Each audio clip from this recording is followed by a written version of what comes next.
Olá, eu sou Cláudio Lessa em Orlando, nos Estados Unidos, fazendo uma convocação muito importante a todos os terroristas do MST no Fazendão, assim como todos os eleitores petralhas militontos. Cumpram o seu dever cívico e se alistem para defender a Venezuela contra os Estados Unidos. Mas é preciso que vocês defendam a Venezuela até a morte. O Brasil não quer nenhum de vocês de volta. Hoje, 28 de outubro de 2025, é o Dia Mundial do Judô, o Dia do Flamenguista, o Dia do Funcionário Público, o Dia Internacional da Animação e o Dia da Engenharia da Aeronáutica.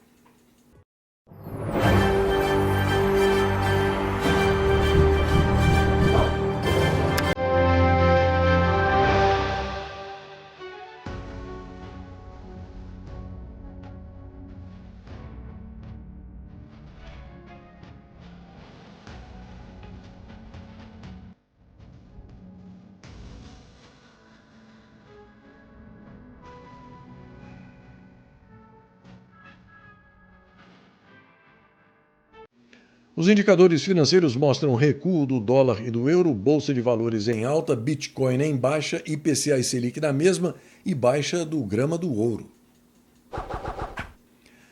Pouco a pouco, a verdade vai surgindo quando se fala no encontro do maior ladrão da história do Brasil com o presidente dos Estados Unidos, Donald Trump. O jornalista Joaquim Ribeiro informa que, por trás da porta fechada, Marco Rubio impôs algumas ações para que as tarifas sobre o fazendão sejam revistas, deixando claro que as sanções pessoais serão mantidas e aplicadas a mais autoridades brasileiras.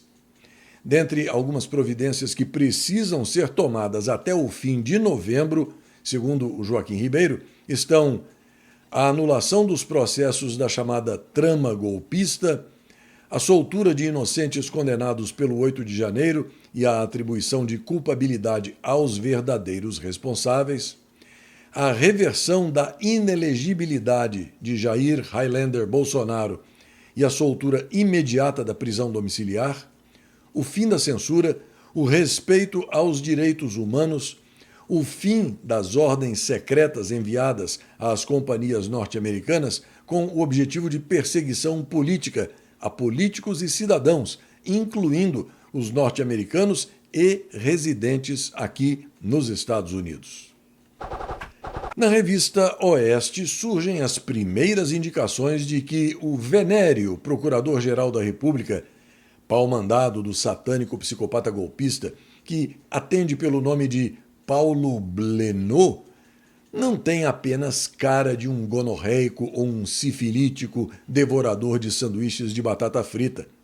A doença parece ter atacado completamente o cérebro desse indivíduo, que agora passou a suspeitar de que o ex-assessor internacional do presidente Jair Highlander Bolsonaro, Felipe Martins, tenha falsificado o próprio registro de entrada dele nos Estados Unidos.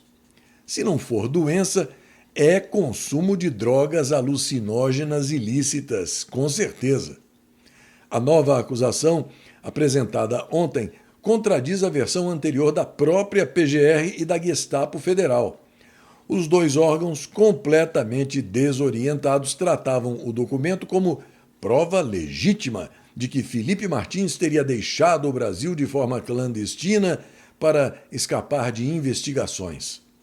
A mudança de tom ocorre depois de o órgão norte-americano de controle de fronteiras, o Customs and Border Protection, ou CBP, confirmar que Felipe Martins não entrou aqui nos Estados Unidos em dezembro de 2022.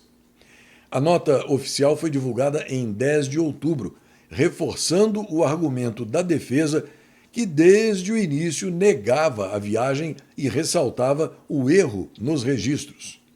A base da acusação era o sistema Travel History, uma plataforma pública que permite a consulta de viagens ao inserir dados do passaporte. A defesa, porém, destacou que o documento oficial para comprovar entradas nos Estados Unidos é o formulário I-94. Nesse sentido, As autoridades carimbam o material no momento da chegada ao território norte-americano. Claramente, o que se vê são essas pseudo-autoridades do fazendão passando vergonha, correndo de um lado para outro como galinhas sem cabeça, totalmente atarantadas, sem a menor ideia do que fazer ou do que dizer para encerrar essa encrenca que elas mesmas fraudulentamente criaram, achando que a perseguição não fosse dar em nada. Você tem tido dificuldade para ver o CL News ou o segmento de orações? Seus problemas acabaram. Espalhe essa boa notícia. Guarde o site clnewsoficial.com na memória do seu navegador e fique sempre muito bem informado. Acesse o site clnewsoficial.com quantas vezes quiser. Veja o CL News, o segmento de orações e muito mais. A Gazeta Brasil informa que a Amazon está se preparando para anunciar cortes de empregos em larga escala a partir de hoje, naquela que deve ser a maior demissão em massa da força de trabalho corporativa na história da empresa. Segundo a rede CNBC, os cortes afetarão quase todas as áreas de negócios. A expectativa é de que a Amazon demita até 30 mil funcionários corporativos, conforme noticiado pela agência Reuters. A empresa deve ter começado a informar os colaboradores sobre as demissões por e-mail na manhã de hoje. Os desligamentos planejados pela Amazon representam também o maior corte de empregos no setor da tecnologia desde pelo menos 2020. A Amazon é a segunda maior empregadora privada dos Estados Unidos, com mais de 1.540.000 funcionários em todo o mundo. Deste total, cerca de 350 mil são funcionários corporativos. A demissão prevista de 30 mil pessoas se soma a um ano já difícil para o setor de tecnologia. De acordo com o site layoffs.fyi, mais de 200 empresas de tecnologia já demitiram aproximadamente 98 mil funcionários desde o início do ano. Uma mega operação das forças de segurança no Rio de Janeiro terminou hoje com pelo menos 64 mortos, com expectativa de chegar a mais de uma centena. De acordo com o governador Cláudio Castro, 4 policiais morreram durante os confrontos nos complexos de favelas do Alemão e da Penha, na zona norte da capital fluminense. 81 criminosos foram presos e foi feita a apreensão de 75 fuzis e 9 motocicletas. A ação mobilizou mais de 2.000 agentes, que o governo classificou como a maior já registrada no estado. Batizada de Operação Contenção, a ofensiva tem como objetivo conter o avanço territorial do Comando Vermelho e capturar chefes desta facção narcoterrorista. Os policiais tiveram como objetivo cumprir uma centena de mandados de prisão, 30 deles envolvendo criminosos de outros estados. Segundo as investigações, parte desses alvos estava escondida nas favelas do Rio de Janeiro. Na Gazeta Brasil, um vídeo gravado por drones registra os traficantes do Comando Vermelho fugindo em fila indiana pela mata da Vila Cruzeiro, na zona norte do Rio. Alguns reagiram a tiros e montaram barricadas em chamas, enquanto outros lançaram bombas com drones. Ainda na Gazeta Brasil, a notícia que não surpreende. O governador Cláudio Castro afirma que o cachaceiro corno e maior ladrão da história do Brasil, parceiro e cupincha de criminosos, negou 3 pedidos de apoio e disse que o Rio de Janeiro está sozinho nesta guerra contra o tráfico. Em Brasília, o líder da oposição na Câmara, o deputado Zucco, comentou a situação. Hoje, o Rio de Janeiro virou um campo de guerra. A polícia foi para a rua sozinha. Por quê? Porque o governo federal negou 3 vezes o apoio das Forças Armadas. Enquanto os traficantes tocam o terror, literalmente, lançando bombas com drones, o povo segue refém de um presidente que acredita que traficante é vítima de usuário. Vítima Vítima é o pai que perdeu o filho, é a mãe que não consegue sair de casa, é o trabalhador que vê o ônibus pegando fogo. Quando o governo se omite, a bandidagem toma conta.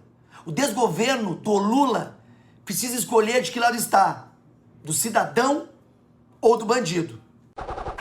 O furacão Melissa, um dos mais fortes já registrados no Atlântico, atingiu a Jamaica na manhã de hoje com ventos sustentados de até 300 km por hora, causando destruição em larga escala, inundações e apagões em diversas regiões do país. Segundo o Centro Nacional de Furacões dos Estados Unidos, o olho do furacão começou a cruzar o território jamaicano nas primeiras horas do dia, marcando oficialmente o início do impacto direto da tempestade. A pressão no centro do sistema chegou a 892 milibares, o que coloca Melissa entre os 3 furacões mais intensos já observados no Atlântico, empatando com o devastador furacão do Dia do Trabalho de 1935. No estado de Santa Catarina, os veículos usados nos 295 municípios para restabelecer a energia em situações de emergência vão ter conexão via Starlink, ganhando mais agilidade no atendimento. A promessa é da Celesc, as Centrais Elétricas de Santa Catarina, que vai equipar os 436 veículos de atendimento emergencial com internet via satélite Starlink, uma divisão da empresa de sistemas aeroespaciais SpaceX do empresário Elon Musk. Pegadas de dinossauros foram descobertas na Amazônia brasileira. As marcas antigas estão fossilizadas e possuem diferentes tamanhos e formatos, com algumas delas chegando a 1 metro. Segundo a equipe de pesquisadores da Universidade Federal de Roraima, essas marcas foram percebidas pela primeira vez apenas no ano de 2011, em função do padrão nas rochas. A chamada Galáxia do Coração foi capturada em alta qualidade por um astrofotógrafo. A nebulosa do Coração, cientificamente conhecida como IC 1805, está localizada na constelação de Cassiopeia. Aqui nos Estados Unidos, a rede de televisão Newsmax informa que o primeiro-ministro de Israel, Benjamin Netanyahu, disse ter dado ordens ao exército de realizar imediatamente o que chamou de ataques poderosos em Gaza, algo que representa um novo teste para o cessar-fogo negociado pelos Estados Unidos. Netanyahu fez o anúncio pouco depois de Israel ter dito que o Hamas havia feito disparos contra forças israelenses na região sul de Gaza. As tensões já estavam grandes depois que o Hamas devolveu despojos do que Israel disse pertencerem ao corpo de um refém israelense encontrado e recuperado há 2 anos na guerra. O primeiro-ministro israelense disse que essa devolução era uma violação clara do acordo de cessar-fogo que exige que o Hamas devolva os cadáveres de reféns de Israel o mais depressa possível. Enquanto Netanyahu avaliava uma possível reação, os meios de comunicação israelenses disseram que as opções poderiam incluir a suspensão da entrada de ajuda humanitária a Gaza, a expansão do controle israelense sobre Gaza ou a realização de ataques aéreos tendo como alvos os líderes do Hamas. Num sinal de fragilidade do cessar-fogo, tropas israelenses foram alvejadas hoje por disparos na cidade de Rafah e revidaram, de acordo com um oficial militar israelense. Ainda há 13 corpos de reféns em Gaza. A lenta devolução dos despojos dos reféns, que Israel diz ser proposital, é um desafio para a implementação dos próximos estágios do cessar-fogo, que deverão tratar de assuntos ainda mais complexos, como o desarmamento dos terroristas do Hamas, o emprego de uma força internacional de segurança em Gaza e a decisão sobre quem deverá governar aquele território. Diante disso, o CL News, do alto da sua ignorância e falta de paciência com quem não presta, acredita piamente que não se dialoga nem se negocia com bandidos, nem com terroristas, nem com corruptos. Bandido bom é bandido morto. Terrorista bom é terrorista morto. Corrupto bom é corrupto morto. Não há meio termo. Na Gazeta Brasil, a notícia de que os Estados Unidos e o Japão assinaram um acordo para assegurar o fornecimento de minerais críticos e terras raras, segundo informou a Casa Branca, durante uma reunião entre o presidente Donald Trump e a primeira-ministra Sanae Takaichi, em Tóquio. O pacto ocorre em um momento em que Washington busca fortalecer o acesso a recursos estratégicos, enquanto a China impõe controles mais rígidos sobre a exportação de minerais raros. Durante o encontro, Trump afirmou que os Estados Unidos mantêm com o Japão uma aliança no mais alto nível. Foi o primeiro encontro do republicano com Takaichi, que recentemente se tornou a primeira mulher a ocupar o cargo de primeira-ministra no Japão. Para desespero da militância jornalística que infesta os meios de comunicação do Fazendão, empurrando fake news uma em cima da outra, a verdade sobre a Argentina é completamente diferente do que essa turma andou apregoando nas últimas semanas. O portal Conservatism and Elegance, da Thazy Smith, conta que o partido do presidente Javier Milei venceu com tanta força que o salto no número de deputados foi de 172%, passando de 37 para 101. No caso dos senadores, a explosão atingiu 233%, passando de apenas 6, meia dúzia, para 20. O povo argentino despertou. Neste dia 28 de outubro, em 1492, o navegador e explorador genovês Cristóvão Colombo desembarcava em Cuba, na primeira viagem dele ao Novo Mundo. Em 1886, o presidente norte-americano Grover Cleveland inaugurava a Estátua da Liberdade em Nova York. Em 1893, a Sinfonia número 6 em Si menor, a Patética, de Piotr Tchaikovsky, estreava apenas 9 dias antes da morte do compositor russo. Em 1948, o químico suíço Paul Miller recebia o Prêmio Nobel de Fisiologia ou Medicina pela descoberta sobre as propriedades inseticidas do DDT. Em 1958, o italiano Angelo Giuseppe Roncalli era eleito Papa João XXIII. Em 1978, era inaugurada pelo presidente Ernesto Geisel a Rodovia dos Bandeirantes, considerada a mais moderna e bem conservada estrada brasileira. Em 1982, a Fundação Oswaldo Cruz, localizada no Rio de Janeiro, anunciava a produção da vacina contra o sarampo. Em 2007, Cristina Kirchner se tornava a primeira mulher eleita diretamente como presidente da Argentina. E, em 2018, Jair Messias Bolsonaro era eleito presidente da República com quase 58 milhões de votos.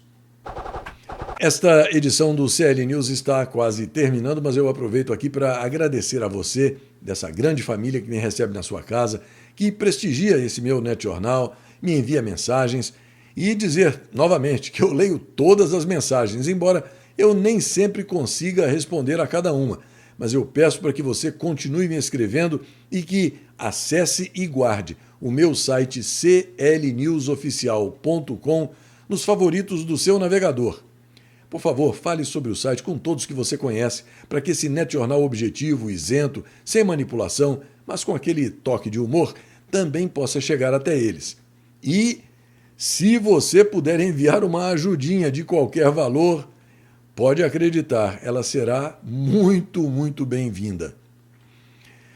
Aqui vai um forte abraço para a Elaine S. Castro, para o André Barbosa Silva, lá de Igarapé, em Minas Gerais, Eduardo Toledo, Alexandre Saeg Freire, de São Paulo, capital, Nelson Madeira, Alexandra Silva, a enfesadinha do táxi lá de Teresina, no Piauí, Cleide Mariana, Márcia Dolce, de São Paulo, capital, Hanlis 2025, e para o Carlos Álvares. Ah, e mais uma coisinha.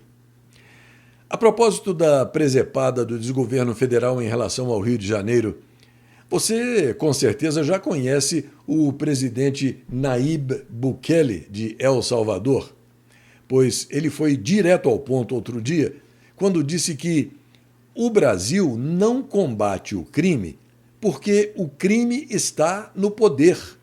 Quando os bandidos mandam no Estado, a corrupção deixa de ser exceção e vira política social. Até a próxima.